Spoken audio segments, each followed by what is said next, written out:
Hello guys, here him too here. First things first before we go into details. We want to apologize. We didn't forget about you, and we haven't uploaded anything serious in a while. Like for example, these Twos Fright Night review. And we had a few videos that we just that made, but we didn't upload. I didn't upload, so we apologize for that in advance. And we tried filming a video of 2 months, the beginning of January of my review of my DVD collection. Yeah, but my camera just kept stopping every 30 seconds. It was just a mess. Yeah, but we're here now, and we are gonna review Halloween.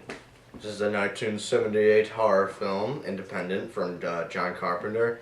This is starring Jamie Lee Curtis. Jamie Lee Curtis and Donald Pleasance. God bless America. This is one of my all-time favorite movies. One of my probably the best horror film I've ever seen. Like Matt said before, we say low budget movie. Low budget film with a big budget passion.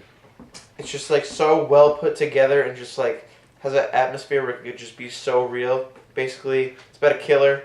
On Halloween he comes and he stalks babysitters pretty much, and he kills them. And it's very suspenseful. Music, can't forget about that music in the movie. It pretty much makes the movie, the suspense. And it was actually composed by John Carpenter himself. It builds up to the point oh God, how would I? Can I say something? Yes. The score basically adds in the suspense.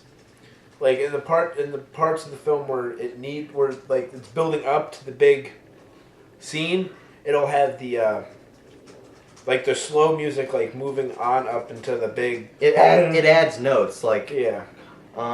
You just took the words right out of my mouth. Fun fact: it was based on the real Haddonfield, New Jersey, which. New Jersey. Mm-hmm. Where Deborah Hill, the co-director? I think she's a Assistant? producer. She was a producer. Oh yeah. Yeah. She's from, so that's pretty cool.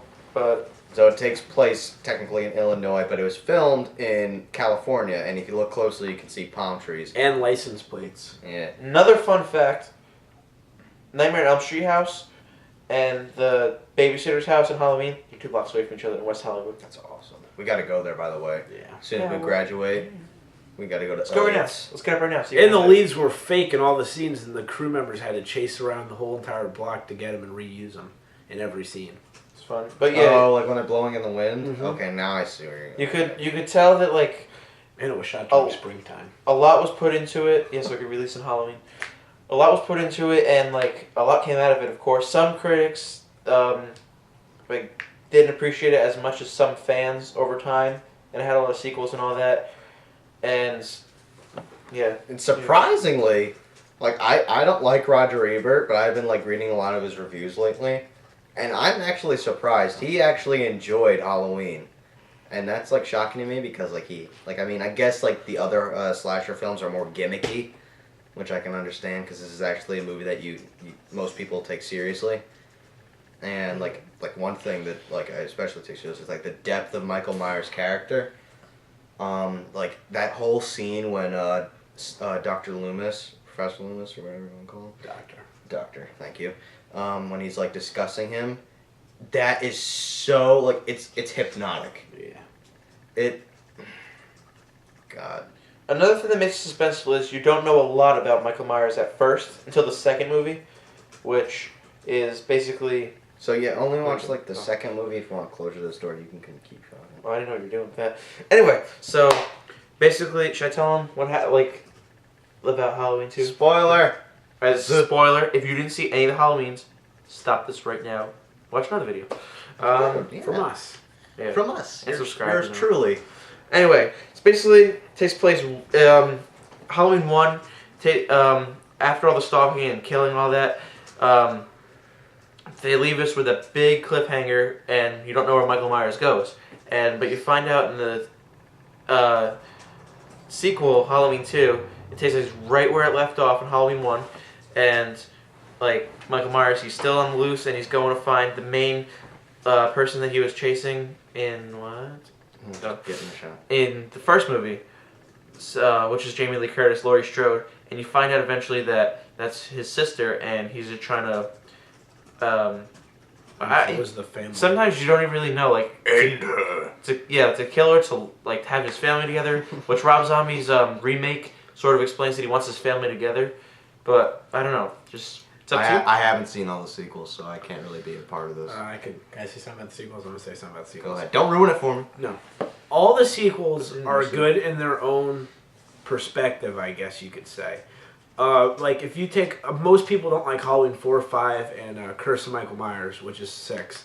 If you watch those 3 together without thinking about how great of a classic Halloween 1 is, then the movies themselves are pretty decent horror movies, but they're not the best. They're typical 80s cheesy horror movies. That's- And, well, 6 came out in the 90s, but it still kind of has the same feeling to it. Curse was, in my opinion, was just a mess. That was the 6th one, like you said, but I don't know, just H2O was definitely much better than those 3 movies. 4 was okay, because like at least it had a little backstory, but like it was Jamie Lee Curtis's kid, and Michael Myers was still after, but wasn't needed. But oh well. Can I say something real Yeah. quick about horror movie sequels?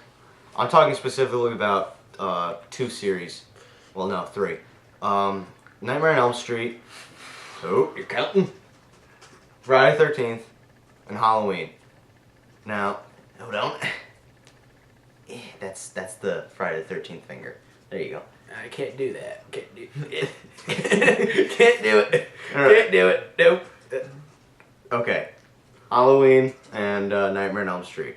When I talk about those, I think that the first films in the series are awesome. I like how seriously they take its audience, for one thing, and then they totally fudge us over, especially in Nightmare on Elm Street. Good God, the second movie is awful. Sorry, Brian. Yeah, sorry, kiddo. Can I say one more thing too about Halloween 3? Halloween 3 is extremely underrated. It's really a good movie. People just don't understand. I love that People movie. don't like how Michael Myers wasn't in the movie. Tell 'em that about wasn't the original. The whole point Yeah. of Halloween, It was supposed to be an anthology series. yeah, like each like sort of like Trick or Treat in a way. Each was a different Halloween story. Like it could be about the spirits, the zombies, the killers, like the first one. But of course, for number 2, they had to follow up the cliffhanger. But fans just hated number 3. It was about, I don't even remember what it was about. It's about like this company who tries to take over, Like they want to bring back the old ways of Halloween. like with the sacrifices. sacrificing and. It's not a slasher at all. It's just, personally, I didn't really like it. It was boring. I just wasn't I really think into it's it. more of a psychological thriller, maybe. I guess Yeah, you could I classify enjoyed it. It's a really good movie though. So But- drop Halloween 3 from the title, Season of the Witch. It's a good movie. But people just wanted more Michael Myers, and that's what they got. And 4, 5, and 6, but then everybody doesn't really like them though. So You got what you wanted, quit bitching. That's what I I have to say. mean, like also, like I've seen all the Nightmare on Elm Streets. I haven't seen all the Halloween movies, unfortunately. Which ones didn't you see? I haven't seen 5, Yeah. 6, and those 2 other ones. H2O. Resurrection. Yeah, those. You never seen H2O? Nope. H2O I was saw good. parts of it. H2O is awesome. It wasn't really horror-ish, but like, Except they I don't had really that nice understand. feel. They like it's weird. It's a '90s movie. Yeah. Like I mean, I was gonna go into detail, like specifically with like the night. Like there's only 3 good Nightmare on Elm Street movies as far as 4, I I think. I What? think 4. What Dream One- Master you like? Yeah. 1 Dream Warriors, Dream Master, and New Nightmare. Yeah. For me, it's just the first one. Dream Warriors is my favorite. Maybe not. I like 4. And New Nightmare. New Nightmare's really good. I thought it a very interesting concept. Yeah. But I mean, as far as it goes with Halloween, I'll be trying to like complete that. They've already seen them all. So. What do you give Halloween out of 10?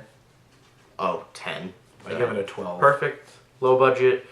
It's an improper fraction. Put it into a decimal. Just a fun movie. Pop some popcorn, light up jack-o'-lantern, just watch it. Just That's from Halloween Massacre. But whatever. Yeah, it's one of my favorite movies. One of his favorite movies. One of his favorite movies. Top 3. I got a poster yesterday for it, but it's coming in the mail. So I got an email today. It has shipped. I'm getting the same poster. I'm thinking about it because frames are pretty expensive. Oh, my room, the Her Him 2 studio, is gonna. Oh. You're alive? The dog's alive. I have no idea. Anyway, the Her Him 2 studio is gonna be all awesome. I have some posters. And my walls are gonna be like blood red. I'm gonna have a whole bunch of like gothic stuff, and it's gonna be really awesome. Our videos are gonna be even more fun. I'm helping. Atmosphere. Yeah. So, we have a lot of good things coming up for you. Stay tuned, and We hope you enjoyed this. yeah, it was definitely a lot better than that horrendous Fright Night review that. Where we was did. I for that? You were home. I can tell you where Andy was. Yeah, Andy was our cameraman. Never again. Yeah. Thanks for watching. I guess that's pretty much it. Oh, and expect a review for Citizen Kane because these guys need to watch it. What the heck just moved? I It did. looks better now. By the way, I can see it through the plastic bag that we're using it as a tripod. Alright. So yeah, that's about it. Thanks for watching, gentlemen. Have a dandy day. Oh, sorry, Hi, Danny. Speaking of Danny. Here's our unofficial cameraman. Bye.